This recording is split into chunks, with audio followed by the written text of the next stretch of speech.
अच्छा सर, मैं ये फोटो समझाना चाह रहा हूं सर। इसमें ये जो बजट का जो हलवा है सर, ये बट रहा है। और इस फोटो में सर मुझे एक ओबीसी अफसर नहीं दिख रहा, एक आदिवासी अफसर नहीं दिख रहा, एक दलित अफसर नहीं दिख रहा मुझे। ये हो क्या रहा है सर?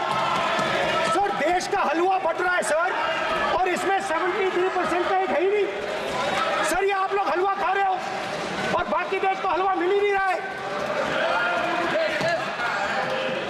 ठीक है सर, 20 अफसरों ने बजट को तैयार किया, हमने पता लगाया है। 20 अफसर, शांत हो जाइए प्लीज सर। 20 अफसरों ने, उनके नाम मेरे पास है, अगर आप नाम चाहते मैं दे दूंगा। 20 अफसरों ने हिंदुस्तान का बजट तैयार किया है। मतलब हिंदुस्तान का जो हलवा है 20 लोगों ने बांटने का काम किया है। अब स्पीकर सर, उन 20 लोगों में से 90% लोगों में से 90% लोगों में से सिर्फ 2 हैं, एक माइनॉरिटी और एक ओबीसी। और इस फोटो में एक भी नहीं है। मतलब फोटो में आपने पीछे कर दिया, वो भी पीछे चल गया।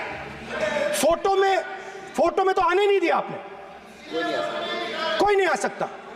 और मैं चाहता था कि बजट में जाति जनगणना की बात उठे, जो पूरा देश चाहता है। 90% हिंदुस्तान जाति, 95% जाति जनगणना चाहता है। कौन चाहते हैं?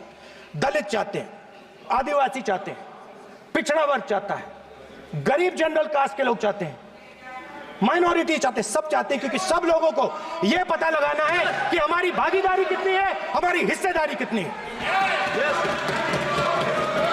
मगर सर मैं देख रहा हूं सर, सरकार हलवा बांटती जाती है, और बांटता कौन है? वही 2-3% लोग, और बंटता किसको है? वही 2-3% लोग। और बाकी हिंदुस्तान, 90% हिंदुस्तान देख। फाइनेंस मिनिस्टर मुस्कुरा रही हैं।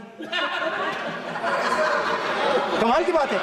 ये हंसने की चीज नहीं है मैडम, ये हंसने की बात नहीं है। ये जाति जनगणना है, ये जाति जनगणना है। इससे देश बदल जाएगा।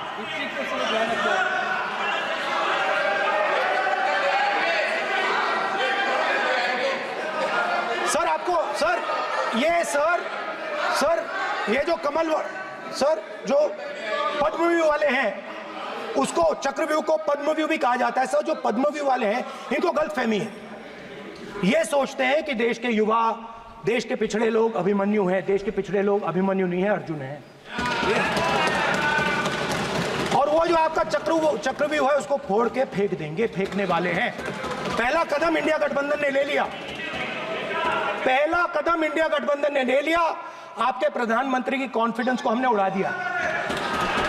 मतलब आपके प्रधानमंत्री भाषण में आ ही नहीं पा रहे।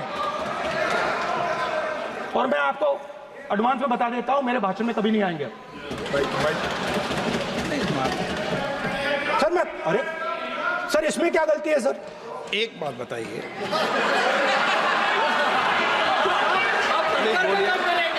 सर तो जो पद्मव्यूह वाले लोग हैं सर, जो कमल फॉर्मेशन वाले लोग हैं, उनको हिंदुस्तान का नेचर नहीं समझ आया। हिंसा, नफरत हिंदुस्तान का नेचर नहीं है। चक्रव्यूह हिंदुस्तान का नेचर नहीं है। हिंदुस्तान का नेचर अलग है। हिंदुस्तान के नेचर के बारे में अब मैं आपको बनाना चाहता हूं। हर धर्म में चक्रव्यूह के खिलाफ फॉर्मेशन होता है, हर धर्म में। माननीय सदस्य, आप जानते हो हिंदू धर्म में चक्रव्यूह का ऑपोजिट क्या होता है, जानते हो आप चेयर को एड्रेस। मैं बताता हूं सर। शिव की बारात होती है सर। शिव की बारात में कोई भी आ सकता है, किसी भी धर्म का कोई भी व्यक्ति आ सकता है, बारात में आ सकता है, नाच सकता है, गा सकता है, अपना सपना देख सकता है। सर गुरु नानक जी, सिखों की बात करी जाए तो सेवा करने से किसी को नहीं रोका जा सकता है, लंगर से किसी को बाहर नहीं फेंका जा सकता है। सर इस्लाम में कोई भी मस्जिद में आ सकता है, चर्च में कोई भी घुस सकता है, संघा में कोई भी आ सकता है सर। मगर इनके चक्रव्यूह में सिर्फ 6 लोग हैं सर। तो ये लड़ाई शिव की बारात और चक्रव्यूह के बीच में है। हम चक्रव्यूह तोड़ते हैं, हम चक्रव्यूह तोड़ने का काम करते हैं। मनरेगा, हरी क्रांति, आजादी, कॉन्स्टिट्यूशन, ये चक्रव्यूह को तोड़ने के काम हैं। इससे देश में खुशी आती है, डर मिटता है, कॉन्फिडेंस आती है। आप पद्मव्यूह चक्रव्यूह बनाने का काम करते हो। चक्रव्यूह शिव की बारात को हरा ही नहीं सकता है। आप अपने इतिहास को देखिए, आप अपने आप को हिंदू कहते हो, आप हिंदू कहते हो, आप हिंदू धर्म को समझते नहीं हो।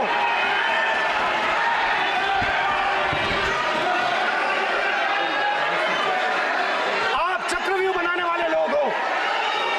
आपका Hindu bogus bogus. Speaker sir, तो अंत में मैं ये कहना चाहता हूं, अब शांत हो जाए, खत्म कर रहा हूं सर, घबराइए मत, डरो मत,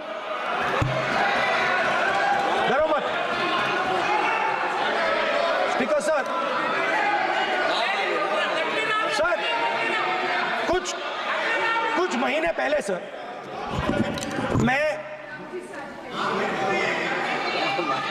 जो आपने चक्रव्यूह, स्पीकर सर, जो चक्रव्यूह बनाए गए हैं,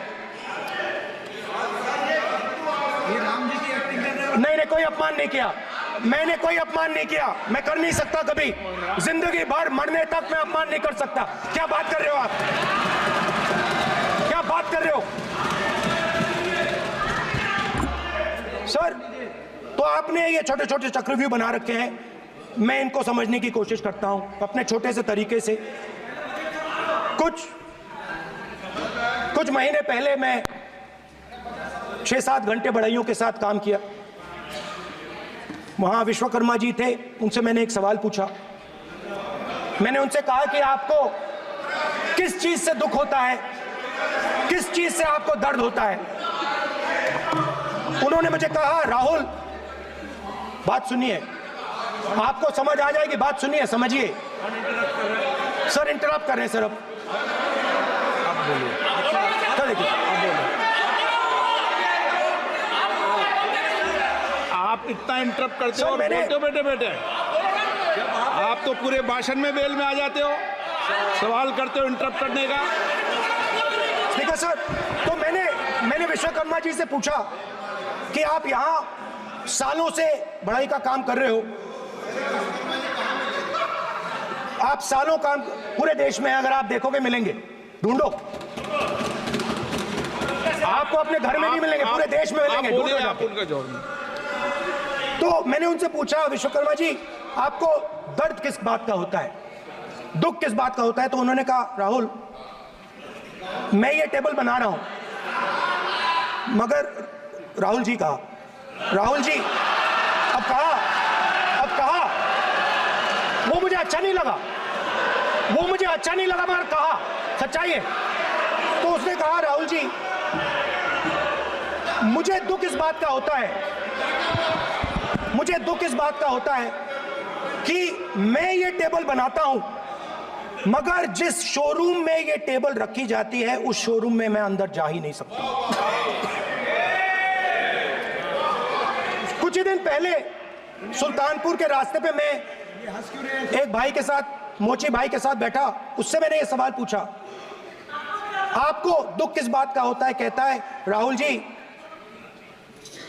मेरा सम्मान सिर्फ मेरे पिता ने किया था और किसी ने नहीं किया। तो मेरा कहना है सर, ये जो आपने चक्रव्यूह बनाया है, इस चक्रव्यूह से करोड़ों लोगों को नुकसान हो रहा है, दर्द पहुंच रहा है, और हम इस चक्रव्यूह को तोड़ने जा रहे हैं। और तोड़ने का सबसे बड़ा तरीका जिससे आप लोग डरते हो, कांपते हो, वो है जाति जनगणना। और जैसे मैंने कहा था कि इंडिया गठबंधन गारंटीड लीगल एमएसपी इस सदन में पास करेगी, वैसे ही मैं कह रहा हूं, आपको अच्छा लगे ना लगे, जाति जनगणना इस हाउस में, इस सदन में पास करके हम आपको दिखाएंगे।